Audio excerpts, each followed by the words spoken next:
22절 말씀, 너희는 인생을 의지하지 말라. 여기서 제목을 정했습니다. 인생을 의지하지 말라. 인생을 의지하지 말라고 하는 말은 우리 인간들이 가지고 있는 거, 소유하고 있는 거, 인간적인 거, 세상적인 거, 그런 거 의지하고 살지 말라는 거예요. 그럼 누구 의지하고 살아야 돼요? 그 다음은 말 안 했지만은 하나님 의지하고 살아라. 그게 오늘 주제입니다. 인생을 의지하지 말라. 인생 의지하지 말고 하나님 의지하고 사시기 바랍니다. 이사야서 이제 1장, 오늘 이제 2장까지 공부하는데 지금 6번째 시간입니다. 한번 1장부터 쭉 생각을 해보세요. 이사야가 어느 왕 때, 누구의 아들 이사야가 어느 왕 때 예언했다, 이렇게 1절 서론이 나오면서 그 다음에 바로 나오는 말씀이 뭐예요? 하나님이 한탄하시는 내용입니다. 하늘과 땅을 향하여. 하나님의 마음이 얼마나 답답하셨으면은 하늘과 땅을 향하여 하나님이 한탄을 하시죠. 이렇게 넘겨보세요. 하늘이여 들으라. 1장 2절에 보면 땅이여 귀를 기울이라. 하나님의 안타까운 마음이 나타나 있어요. 하나님이 왜 안타까워하십니까? 이스라엘이 살아가는 모습을 보고, 하나님이 그렇게 사랑하시는 택하신 백성인 이스라엘 백성들이 살아가는 모습을 보고 한탄하고 있어요. 안타까워하시고 한탄을 하고 계십니다. 그런 그 이스라엘은 오늘 21세기는 누구예요? 우리들이죠. 하나님의 백성들인 교회와 성도들이에요. 하나님이 나의 삶을 보고 어떻게 하실까 한번 생각해 보면 되겠죠, 우리가. 그죠? 한탄을 하고 계셔요. 근데 그 다음에 보면은 뭐라 그럽니까? 내가 자식을 양육했는데 그 자식이 나를 거역했다. 하나님 그렇게 말씀을 하죠. 소도 주인을 알고, 나귀도 자기 밥 먹는 구유는 알아. 자기 주인을 알아. 한낱 미물에 불과한 짐승도 자기 주인은 알아보는데 하나님 형상으로 지음받은 인간이 하나님을 알지 못해요. 자기 아버지는 하나님을 알지 못해요. 그래서 부모를 거역하는 자식에다가 비유했습니다. 또 하나는 뭐라 그랬어요? 신실하던 백성이 어떻게 창기가 됐냐? 하나님 그렇게 말씀을 했죠. 그러니까 이제 부인과 아내 비유로 말씀을 하셨어요.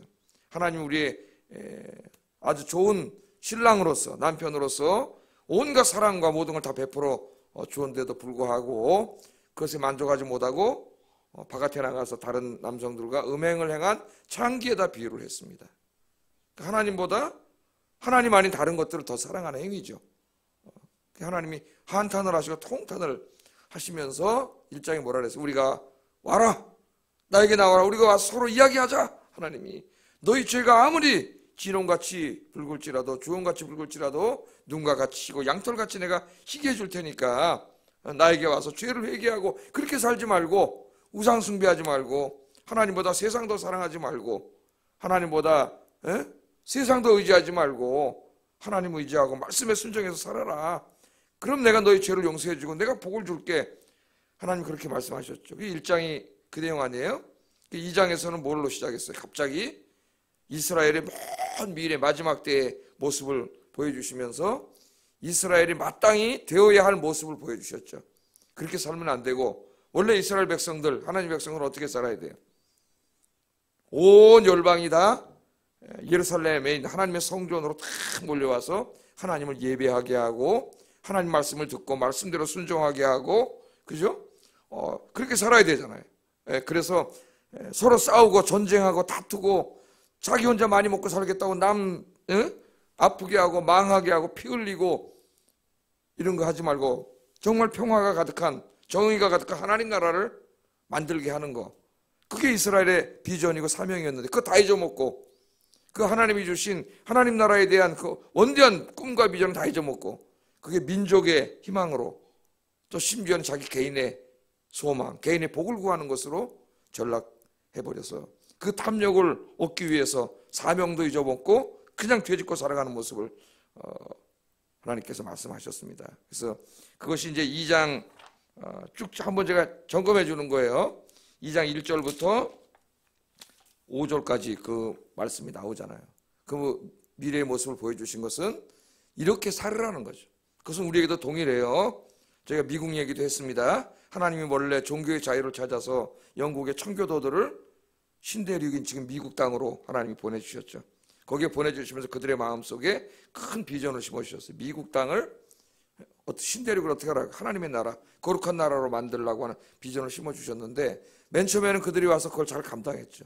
땅에 도착하자마자 자기 집 짓기도 전에 하나님 교회를 먼저 줬습니다. 관공서 짓고 집 짓고 학교 짓기 전에 교회를 먼저 줬어요. 하나님께 예배를 드렸고, 미국 땅으로 올 때도 그 배 안에서 안식일을 범할까 봐, 날짜를 모르잖아요. 병에다가 하루에 하나씩 돌멩이를 집어넣어가지고 주일을 잊어먹지 않기 위해서 그렇게 예배를 드리던 사람들이었는데, 링컨 대통령 이후에 그 하나님 나라에 대한 꿈이 미국의 민족주의로 축소되고 민족의 꿈으로, 그것이 또 나중에는 개인주의로 축소돼서 개인의 복을 구하는 것으로 전락돼가지고 미국이 하나님이 주신 사명과 비전을 잃어버렸다. 제가 그런 얘기를 했죠. 오늘 그것은 우리 그리스도인들에게도 마찬가지라 그랬습니다. 그래서 우리 한국에서 어느덧 교회가 이 땅에 복음을 전하고 세상을 구원하고 하나님 나라를 만드는 꿈을 잊어먹고, 강단에서 선포되는 말씀이나 성도들의 관심이나 다 개인의 복을 구하는, 개인이 하나님을 통해서 돈도 많이 벌고 잘 사는 종교로, 기복 종교로 전락돼 버린 모습, 그 모습을 하나님이 지금도 똑같이 보고 계시기 때문에 한탄하실 거예요. 한탄하실 거예요. 하늘이여 들으라, 땅이여 들으라, 한탄하실 거예요. 그래서 이제 어제는 그런 모습의 구체적인 것이 이제 6절부터 11절을 보면은 그 하나님을 믿는 거룩한 땅에 마땅히 하나님의 영광과 하나님의 말씀으로 가득 차 있어야 되는데 그런 것들 하나도 없고 뭐만 가득해요. 이교, 동양의 풍속, 이교 풍속이 가득하고 은과 금이 가득하고 또 뭐가 가득하다 그랬어요? 말과 병거가 가득하고, 그 다음에는 하나님은 없어지고 우상이 가득한 나라가 됐다. 어제 공부했잖아요, 그죠? 4가지가 가득했어요. 그 4가지는 타락한 인간이 전부 좋아하는 것들이에요. 사모하는 것들이에요. 갖고 싶은 것들이에요. 그거 가진 사람이 있으면 부러워하는 것들이에요. 예? 그런 것들은 가득가득 채우려고 그래. 막 우리의 삶 속에 막 평생 동안 가득가득 채우고 또 자식들에게 다 물려주고, 예? 막 그렇잖아요, 우리 마음속에. 근데 정작 제일 중요한 게 없어져 버렸어요. 그분이 누구예요? 하나님이 없어졌다. 어제 하나님 그렇게 말씀하셨죠? 그런 게 다 없어도 어제 뭐라 그랬어요? 주님 한 분만으로 만족합니다. 예? 그런 거 다 없어도 하나님 한 분만 있으면 됩니다. 하나님 한 분 모시고 예배드리고 살아야 됩니다. 어제 거기까지 공부를 했습니다. 쭉 우리가 한번 점검해 본 거예요. 오늘 말씀도 역시 그 연장선상에 있어요. 어제 말씀과 사실은 하나의 말씀입니다. 6절부터 21절까지가 하나의 말씀이에요. 그런데 이제 다 하면 너무 기니까 짧게 하려고 어제 말씀에서 이제 이렇게 쪼갠 거죠. 쪼갠 거예요. 자, 지금까지 공부한 게 좀 이렇게 싹 들어오죠, 머리에? 안 그러면 선지서는 이해하기가 어려워요, 막. 그죠? 역사적인 사실을 이야기하다가 저 종말을 이야기하다가 또 오늘도 보면은 종말에 일어날 일입니다. 갑자기 어제는 이스라엘 역사를 얘기하다 또 오늘 미래로 갔어요. 다시 시간이 종말을 이야기하는데 그것도 시적인 언어로, 상징적인 언어로 얘기하기 때문에 갑자기 또 이야기가 어려워요. 그래서 선지서를 혼자 읽고 이해한다는 것은 상당히 어렵습니다. 그러니까 지금 이걸 공부하고 여러분 집에 가서 다시 한번 들어보고 이제 홈페이지 올라가니까 그렇게 성경을 같이 읽지 않으면은 선지서를 통해서 주신 말씀이 굉장히 중요한 말씀인데 깨닫지 못할 수가 있어요. 자, 한번 오늘 말씀에 보세요. 오늘 12절부터 보면은 이사야가 살던 BC 8세기 이야기를 하다가 12절부터 보면 갑자기 어느 날 이야기를, 여호와의 날 이야기를 해요. 여호와의 날. 그거 한번 들춰나 보세요. 여호와의 날. 선지서를 읽어보면은 여호와의 날 혹은 주의 날이라는 표현이 많이 나옵니다. 그 여호와의 날, 주의 날은 바로 하나님께서 이 세상을 심판하시는 날이에요. 의인은 구원하시고 악인은 심판하시는 날이에요. 그러니까 요한계시록의 용어로 말하면 혹은 또 신약의 용어로 말하면 예수 그리스도께서 재림하시는 날, 하나님의 최후 심판이 있는 날을 주로 의미합니다. 그러니까 BC 8세기 이야기를 하다가 또 갑자기 저 정말 우리도 아직 경험해보지 않은 마지막 때로 갑자기 또 카메라가 간 거예요. 지금 8절에 그렇게 나와 있죠. 그때 사람들은 어떻게 살 것인가 하는 것을 시적이고 상징적인 언어로, 내용은 똑같아요, 어제 본 거와. 그러나 이제 시적이고 상징적인 언어로 썼기 때문에 좀 이해하기가 어려워서 그렇지 사실은 내용은 똑같습니다. 그때 사람들의 모습을 보는데 별반 다를 것이 없다. 별반 다를 것이 없어요. 똑같아요. 그럼 이사야가 살던 시대와 지금 몇 년이 지났어요? 2800년이 지났습니다. 그리고 지금보다도 더 미래의 일을 보여주고 있는 거죠, 하나님이. 그럼 결국 언제 주님이 오실지 모르지만은 이사야 혹은 그 이전부터 신명기 때부터도 한번 생각을 해보세요. 인간이라는 건 변하지 않아요. 계속 똑같아 사는 게. 하나님보다 돈도 사랑하고 돈도 좋아하고 돈도 의지하고, 하나님 의지하고 살기보다는 군사력, 자기가 가진 어떤 힘, 가진 자원 이런 것들을 더 의지하고 살고, 하나님 그런 것들을 얻기 위해서 더 많이 갖기 위해서 하나님은 헌시작처럼 집어 던져버리고 하나님 말씀 내동댕이 쳐버리고, 하나님을 믿는다 하지만 가만히 보니까 하나님을 믿고 예배하는 게 아니라 하나님을 도깨비 방망이 정도로 믿는 거죠. 자기의 탐욕을 채워주는 어떤 전능한 하나의 신에 불과해. 그러니까 가서 기도하고 예배드리는 것도 다 뭐예요? 나의 어떤 그 욕구를 채워주는 하나님이 돼야 되지. 그거 안 채워줬다면 어떡합니까? 에이, 하나님이 무슨 하나님이 어리냐, 안 믿는다고 가버리잖아. 하나님이 보시니까 자꾸 그런 것만 달라 그래. 돈 달라 그러고, 그 돈 주면 저 사람 분명히 더 타락할 게 뻔한데 하나님이 안 주시죠. 그 하나님의 사랑도 모르고 에이, 하나님 믿기는 어리냐 그러고 또 가버려요. 하나님을 사랑하고 창조주 하나님, 구원의 하나님을 사랑하고, 그래서 그 하나님을 섬기는 게 아니에요. 그 하나님은 뭐예요? 내가 사랑하는 건 하나님이 아니에요. 사실 가만히 보면 돈이고 그게 군사력이고 이 세상의 것들이고 세상의 풍속이고 내가 막 소유하고 싶은 것들이고, 하나님은 내가 사랑하는 게 아니라 그 내가 사랑하는 것들을 주셔야 되는 분 정도밖에 안 되는 거죠. 그것이 미신이에요. 미신. 그 미신화돼 버려. 그 우리 입장에서 공부했잖아요. 성전에 와서 안식일과 성일에 와서 예배를 드리는데, 제사를 드리는데 엄청난 재물을 가져왔는데 하나님이 어떻게 기역질을 한다 그러잖아요. 기역질을. 성회와 함께 뭘 해요? 악을 행하고 네 손에 피가 가득해. 네가 아무리 예배를 드리고 아무리 기도를 많이 해도 내가 예배를 받지 않고 응답하지 않겠다. 하나님 말씀하지 않습니까? 이사야서 이런 내용을 우리가 쭉 묵상해 보면은 정말 똑같아요. 교회사 2000년, 성경의 역사만이 아니라 지금까지 교회사 2000년의 역사도 똑같습니다. 인간이 풍요롭고 안전하고 그럴 때 하나님을 잘 섬긴 적이 없어요. 다 타락하고 하나님이 주신 것들을 하나님보다 더 사랑하게 되고, 그러다 또 망하고, 그런 역사가 계속 되풀이됐는데 오늘 마지막 때에도 또 그렇게 될 것이라고 하나님은 말씀해요. 마지막 모습이 이래요. 그러니까 인간의 모습은 항상 이렇다는 거예요. 이 말씀을 왜 보여주시는 거예요? 우리에게 왜 주시는 거예요? 오늘 왜 이렇게 설교하는 거예요? 저를 통해서 설교하게 하시는 거예요. 이렇게 살지 말라. 거기에 방점이 있는 거죠. 그래서 아까 뭐 인생을 의지하지 말고 니네들이 가진 거 그거 의지하지 말고 하나님 의지하고 하나님 예배하고 하나님 말씀에 순종해 살아라. 그러면 어떻게 한다 그랬어요? 그렇게 갖고 싶은 그것들도 하나님이 주시는 거예요. 그 나라와 그 일을 먼저 구하면 하나님 그것들을 주시는데, 인간은 어리석어서 하나님은 제껴놓고 먼저 그것들을 구해. 그러다 보니까 그것들을 얻으려고 손에 피를 묻히고 죄를 져. 그래서 그걸 얻지 못하고 하나님의 심판을 받고 망하는 거예요. 그래서 예수님이 먼저 그 나라와 의를 구하라는 거예요. 먼저 하나님을 구하면 절대 망하지 않습니다. 왜? 먼저 하나님을 구하면 내 마음에 하나님의 말씀과 성령으로 가득 차기 때문에 죄 짓지 않아요. 돈을 버는데도 죄 짓지 않고 버는 후에도 죄 짓지 않아요. 다 하나님의 영광을 위해서 살아요. 오늘 오신 여러분이 그렇게 살기를 주의 이름으로 축복합니다. 내용은 어제와 똑같기 때문에 제가 이제 뭐 풀어는 드리겠지만은 제가 말씀을 드리는 거예요. 이 전도서를 읽어보면은 솔로몬이 해 아래 새 것이 없다 그래요. 해 아래 새 것이 없다. 이 말씀이 어떻게 보면 참 이상합니다. 솔로몬은 가장 지혜로운 왕이에요. 모든 지식과 지혜를 다 섭렵한 사람입니다. 그런데 자기가 살고 있는 시대와 자기보다 한 1000년 전 시대를 비교해 볼 때 새로운 것이 엄청나게 많죠. 과학기술도 훨씬 더 발전했을 것이고, 그런데 솔로몬은 새로운 것이 없다 그래요. 제가 지금 살고 있는 20년 전만 해도, 제가 부교육자 생활할 때만 해도 핸드폰이 없었어요.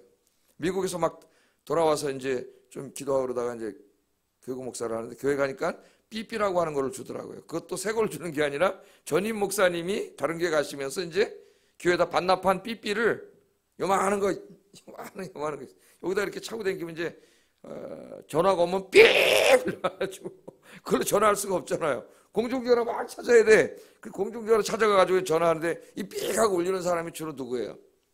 담임 목사님이지 뭐. 교회에서 신방 이제 주로 교구 목사니까 뭐 거의 한 2월 달부터 10월까지 거의 바깥에 신방 나가 있으니까, 예? 교구도 크고 그러니까 신방 빽 울리면 신방하다가도 어디 공중전화 찾아가서 전화해야지. 그래 지금 20년밖에 안 지났는데 지금 핸드폰이 나오고, 핸드폰도 막 그냥 핸드폰이 아니라 너무 똑똑해요. 스마트해요. 스마트폰이에요. 막 이걸로 막 인터넷도 하고 신문 다 보고 막 영화도 보고 막 음악도 듣고, 에? 은행도 이걸로 처리하고 막 상상을 할 수가 없었죠. 새 것이 굉장히 많죠. 그런데 어떻게 해 아래 새 것이 없다. 인간의 역사에는 해 아래 새 것이 없다. 그렇게 말할 수가 있는가? 그것은 과학기술로 말하는 게 아니에요. 전도서에서 말하는 새 것이 없다는 것은 인간을 말하는 겁니다. 인간에게 새로운 것이 없다는 거예요. 타락한 이후에, 아담 이후에 인간은 다 똑같다는 거예요. 새로운 것이 없어요. 항상 똑같아요. 뭐에 똑같아요? 죄 짓는데 똑같아요. 항상 모습은 다 바뀌고 모양은 바뀌었지만은 항상 인간은 죄 짓는데 똑같고, 뭔가 좀 생기면, 뭔가 좀 돈이 있으면, 뭔가 좀 힘이 있으면 하나님보다는 그거 더 의지하고 그거 숭배하고 산다는 거예요. 그래서 망한다는 거예요. 인간이. 오늘 말씀이 전체가 그것을 보여줍니다. 자, 한번 보세요. 자, 여호와의 날, 즉 종말에 하나님께서 모든 교만하고 거만한 자들을 낮추실 것이다. 왜 교만하고 거만해졌죠? 돈 많이 벌어와서 금과 은이 가득하고, 군사리 말과 병거가 막 가득하고, 불안한 게 없어요. 두려운 게 없어요. 부족한 게 없어요. 이게 교만해요. 여러분 저 돈 많이 번 사람들 얼마나 거만한지 아십니까? 진짜 거만합니다. 제가 옛날에 아르바이트 할 때 뭐 어떤 기업이라고 말은 안 하겠지만은 그 통합공과금 할 때, 그때 제가 이제 통합공과금 막 같이 내잖아요. TV 시청료하고. TV 시청료 같은 건 잘 안 내니까 전기세나 이런 거 같이 내게끔 만든 거예요. 그게 강제로 받아 먹으려고. 그래서 옛날에 카톨릭에서는 반대해가지고 안 해줬어요. 제가 이제 직접 막 돌아다니면서 아르바이트 협력 받으려고 이제 다 한 집 한 집 다 돌아다녔거든요. 아마 오셨을 거예요. 카톨릭은 안 해주더라고. 교회에서 못하게 해가지고. 가톨릭은 딱 일사불란하게 움직여요. 근데 어느 저 기업입니다. 제가 이름만 대면 알 기업, 그 집이 명륜동에 거기 굉장히 큰 집인데 배를 눌렀는데 진짜 나오지도 않고 해주질 않아요. 얼마나 거만한지 말투 한마디도 그 집에서 일하는 사람인데도 거만해. 진짜 그때 이 마음속에 내가 이제 하나님을 믿지 않으면은 나도 공산주의자가 될 수 있겠다 그런 생각이 들더라고요. 화가 나가지고. 그래서 운동권 애들이 생기고 이 땅에 지금 공산주의자 애들이 엄청나게 많은 거예요. 그 길이 아닌데. 그리 교만해요. 목이 탁 굳어가지고 목을 숙이는 법이 없어. 여러분 막 자기가 어떤 공부를 많이 했거나 권력을 가졌거나 텔레비에 나와서는 쫙 웃고 그러지만은 개인적으로 만나주지도 않고 엄청나게 거만하고 교만해요. 인간이. 그걸 하나님이 어떻게 한다고 다 꺾어버린다는 거예요. 그리고 인간이 자랑하고 그것 때문에 교만했던 금과 은과 모든 것들을 다 하나님이 없애버린, 그건 영원한 게 아니에요. 없어질 것들이에요. 자, 빨리빨리 한번 짚어보겠습니다. 12절에 보면은 대저 만군의 여호와의 날이 모든 교만한 자와 거만한 자와 자고한 자에게 이 말이니 그들이 낮아지리라. 지금은 한없이 높아져 있어요. 우리 21세기 지금도 한없이 높아져 있지만 잠깐은 하나님 어떻게 해요? 다 끌어내려요. 다 끌어내려. 그 권력을 남용한 자들, 여호와의 날이 임하기 전에도 다 줄줄이 수갑차고 얼마 안 있으면은 몇 년 안 있으면 다 또 끌어내려질 거예요. 그 권력을 가지고 죄를 짓고 권력을 남용하고 뭔가 못된 짓을 하던 자들은 하나님 다 끄집어내린. 13절에 보면은 레바논의 높고 높은 모든 백향목과 바산의 모든 상스리 나무 다 이제 하나님이 심판하신다는 건데, 이게 시적인 언어죠. 시적인 언어예요.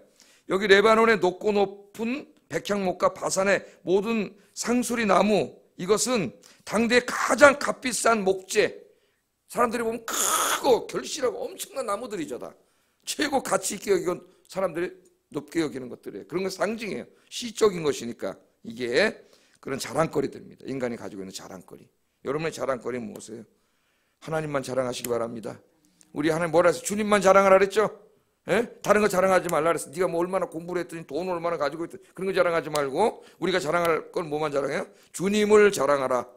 우리 성경에서는 주 안에서 자랑하라 이렇게 번역했지만 그건 잘못된 말이에요. 주 안에서 자랑한다는 게 뭐예요? 말이 안 되잖아. 자랑한다는 말이 타동사인데 목적어가 있어야지. 주님 안에서 자랑하는 게 아니라 주님을 자랑하는 거예요. 주님을 boast in, 그 in이 안에가 아니에요. 주님을 자랑하는 거예요. 주님을 자랑하라. 여러분들은 주님만 자랑하세요. 그러면 돈이 있고 지식이 있어도 교만해지지가 않아요. 신앙생활을 잘하는 사람의 특징이 뭐냐면 겸손한 거예요. 아무리 세상의 것을 많이 갖고 있어도 주님을 자랑하는 사람은 겸손해요. 이건 내 게 아니잖아요. 하나님 나에게 주셨을 뿐이지. 그것 때문에 내가 뭐 교만할 게 뭐가 있어요. 다 하나님 주신 건데.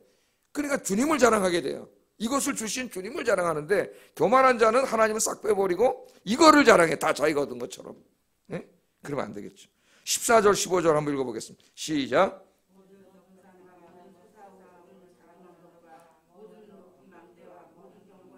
예, 여기 있는 것들은 다 뭐예요? 높은 산과 솟아오른 작은 언덕, 15절에 높은 망대, 견고한 성은 다 군사적인 안전책이죠. 어제 공부한 것은 말과 병거를 얘기했지만은 오늘은 여기 지금 망대와 군사적인 안전책을 갖고 있는 거예요. 막 미사일을 만들고 또 뭐 레이더를 만들고, 저쪽에서 미사일 쏘면 여기서 때려부시는 미사일을 만드니까 이게 더 세네, 여기 더 센 거 만들고, 정찰기 탁 띄워가지고 지금 북한을 어떻게 다 내려다보고 있잖아요. 미국 정찰기가. 개미새끼 한 마리 못 움직여요. 북한은 뭐 탱크가 움직이고 그런다, 미국 정찰기가 다 보고 있어요. 이렇게 내가 지금 여러분 보고 있는 것처럼 쫙 보고 있어요. 지금 김정은이 어떻게 됐는지 알 수가 없죠. 오리무중입니다. 지금 뭐 코로나 바이러스 때문에 어디 피해 있다는 일본은 그렇게 얘기하고, 중국은 지금 코마 상태에 있다래요. 그게 맞을 수도 있겠다는 생각. 코마 상태, 병에 걸려서 무슨 병인지 모르지만은 코마 상태. 그 지금 긴박하게 돌아가고 있는데 어떻게 될지 몰라요. 한반도가 위험하니까 지금 미국 정찰기가 떠가지고 쟤들이 움직이나 안 움직이나 딱 내려다보고 있죠. 미군 철수하라고 철없는 사람들이 그러는데, 미국에 가면 우리나라는 그냥 망해요. 벌써 무기가 비대칭이잖아. 이런 핵이 있고 우리는 없잖아요. 현대식 무기 아무리 많으면 뭐예요? 여기 한 방이면 끝나는데. 예? 우리나라 무기가 더 좋다 그러는데, 물론 재래식 무기는 우리가 좋지만은, 예? 여기는 핵을 갖고 있기 때문에 비대칭이, 대칭이 안 돼, 이게. 예? 이게 지금 그런 상태예요. 그러나 우리나라는 하나님 누가 지켜주세요? 여러분이 이렇게 새벽에 나와서 기도하시니까 누가 지켜주세요? 하나님 지켜주세요. 난 기도하는 사람들 보면 이게 마음이 편안해져요. 왜? 기도하는 나라는 절대로 망하지 않는다. 예? 기도하는 백성은 절대로 망하지 않는다. 기도하는 가정은 절대로 망하지 않습니다. 하나님 지켜주세요. 그런 하나님 의지하고 살아야 되는데, 여기 지금 말, 병거, 또 막 망대 줘놓고 막 군사적인 안전책 만들어 놓고 그렇게 의지하고 사는 거예요. 그냥 하나님 기도 안 하는 거예요. 무기를 보면서 기도를 안 하는 거죠. 쉽게 얘기하면 금과 은 보면서 기도 안 하는 거예요. 그렇게 사는 거예요. 또 16절 보겠습니다. 시작. 예, 다시스로 가는 배가 뭐냐? 무역선이죠. 무역선. 그러니까 이것도 시적인 표현으로 뭐예요? 경제적인 풍요를 가져다 주는 수단들이에요. 수단들. 어제 얘기했던 금과 은하고 똑같은 거예요. 이걸 다시 한번 시적으로 이야기하는 거예요. 시적으로. 우리나라의 경제적인 수단들이 얼마나 많아요. 돈 벌게 해주는 뭐 반도체라든가 핸드폰이라든가, 그렇죠? 지금 미국 같은 나라, 아랍 같은 나라 석유를 팔아서 먹고 살았는데 배에다 실어가지고 원유를 팔았죠. 그런데 미국에는 지금 2달 동안 닫아놔가지고 말이죠. 원유는 계속 나오잖아요. 계속 들어오잖아요. 그래갖고 지금 원유가 영원이야, 영원. 근데 미국 가서 저 휘발유 좀 잔뜩 사왔으면 좋겠어요. 돈 주고 가져가야 된다. 왜냐하면 계속 쌓아놓는데 계속 나오니까 버려야 돼. 이거 버릴 데도 없고 쓰진 않으니까. 에? 이게 지금 공짜야, 공짜. 우리 저 예배 끝나고 쭉 갔다 올까? 비행기 타고? 비행기 타고 가가지고 기름 그냥 잔뜩 얻어다가 지금 이런 일이 벌어졌어요. 원유로 얼마나 돈을 많이 벌었어요. 아랍 나라들은 원유로 다 먹고 사는데, 미국 세계에서 제일 많이 기름 나는 나라입니다. 사실은. 에? 이거 다 먹고 살았잖아요. 그런데 바이러스 하나만 생겨도 세계 최고의 재벌 국가들, 원유 생산하는 나라들이 하루아침에 망한다. 원유가 쓰레기가 돼버리는 거예요, 지금. 예? 쓰레기도 버릴 데가 없어요, 지금. 버릴 데가 없어요. 예? 그 대신 하늘은 깨끗해졌대요. 2달 동안 공장에 안 돌아갔더니 대기 지도를 보니까 인도 하늘이 너무나 깨끗해졌어. 예? 너무나 하늘을 더럽혀놔가지고 하늘이 깨끗해졌대. 할렐루야. 야, 이 깨끗한 하늘을 하나님 주셨는데, 예? 하늘을 더럽혀놔가지고 중국에서 맨날 황사가 날라오고, 우리 대한민국이 얼마나 공기가 좋은 나라인데 안타까워 죽겠어요. 안타까워요. 이게 다 어떻게 돼요? 돈벌이 수단인데 이것들 다 하나님께 하루아침에 다 망하는 거예요. 우리 요한계시록에서도 배웠죠. 지중해를 떠다니면서 로마 제국이 엄청난 부를 가져다 주었던 그 바다 해상무역이 전부 다 망해가지고 망하는 걸 보면서 제가 저것은 자본주의 경제가 망하는 모습이다. 굉장히 단단한 것 같지만 저 미국에서 주택모기지 때문에 금융위기 한 번 오니까 전국 경제가, 전 세계 경제가 흔들고 우리 겪었잖아요. 예? 미국의 집 집 살 때 융자로 사. 미국은 20년 융자예요. 장기 융자. 그 돈 꿔가 집을 사. 그런 그 주택 모기지잖아요. 그걸 가지고 거기는 이거 폰드로 만드는 거예요. 그래서 그걸 막 한 개짜리를 100개로 묶고 100개짜리가 묶는데 그걸 또 100개짜리 또 100개로 묶고 막 이런 식으로 해가지고 새로운 상품 만들어서 또 팔아먹고 이러다가 그냥 경기 위기가 오니까 주택 값을 못 갚아. 못 갚으니까 그냥 기초가 무너진 거예요. 다 무너진 거예요, 경제가. 하루아침에. 코로나 바이러스 때문에 지금 하루아침에 다 무너지잖아요. 계속 제가 영장신문들을 읽고 있는데 지금 뭐 바이러스가 뭐고 이제 죽게 생겨가지고 다 이제 트럼프가 뭐고 이제 5월달부터는 다 그냥 유럽도 그렇고 다 그냥 움직인다는 거예요, 경제가. 우리 인간이 자랑했잖아요. 유럽이 얼마나 부하다고, 미국은 세계 최고의 부고. 그런 것들이 다 어떻게 됩니까? 다 하나님의 심판을 받아요. 지금 그런 모습을 하나님 보여줘요. 바이러스 하나만 와도 인간은 살 수가 없다. 그런데 뭘 그렇게 교만하고 거만하고 하나님 없이도 우리 혼자 살 수 있습니다. 까불고 그러냐 이게. 그렇게 사는 사람들이 있어요. 그럼 하나님 어느 날 다 가져가 버렸어요. 그때 우리가 깨닫는 게 뭐예요? 그런 것 때문에 사는 게 아니에요. 누구 때문에 살아요? 하나님 때문에 사는 거예요. 그래서 하나님이 오늘 그 17절부터 20절까지는 그렇게 살아가는 사람들에 대한 하나님의 심판의 모습입니다. 나중에는 막 지금 어떻게 굴 속에 들어가서 무서워서 벌벌 떨고 있고 막 다 그런 모습들이잖아요. 그 교만하던 자들이 하나님 그냥 낮추는 거예요. 그러면서 마지막에 하나님 뭐라고 말씀하세요? 그런 거 의지하지 말고 인생을 의지하지 말고 우리한테 하시는 말씀에 이제 설교하시는 거예요. 그러니까 인들아 인생을 의지하지 말고 네 돈 좀 있다고 까불고 그러지 말고 지금 건강하다고 그러지 말고 누구 의지하고 살라고요? 그런 인생 의지하지 말고 하나님 의지하고 하나님 섬기며 하나님 예배하며 살거라. 그럼 너네들에게 이 땅에서 살아가는 데 필요한 것은 내가 다 준다. 그게 신명기 전체 말씀이고 이사야 말씀이에요. 오늘 여러분 인생을 의지하지 말고 하나님만 의지하며 사시기를 주의 이름으로 축복합니다. 기도하겠습니다. 한번 생각해 보세요. 나는 어떻게 사는지. 우리가 설교를 들을 때 항상 자기에게 적용해야 됩니다. 내 삶에 이런 모습이 없는지 하나님보다 은과 금을 더 의지하고 내가 가진 것들을 더 의지하고 내 힘을 더 의지하고 그런 것들을 하나님보다 더 사랑하고 더 숭배하고 그런 건 없는지 하나님 오늘부터 내가 만약 그렇게 살았다면 나의 죄를 용서해 주시고 인생을 의지하지 말고 인생을 숭배하지 않고 하나님 의지하고 하나님 예배하며 살게 해주세요. 기도하겠습니다. 사랑과 은혜가 충만하신 아버지 하나님 감사합니다.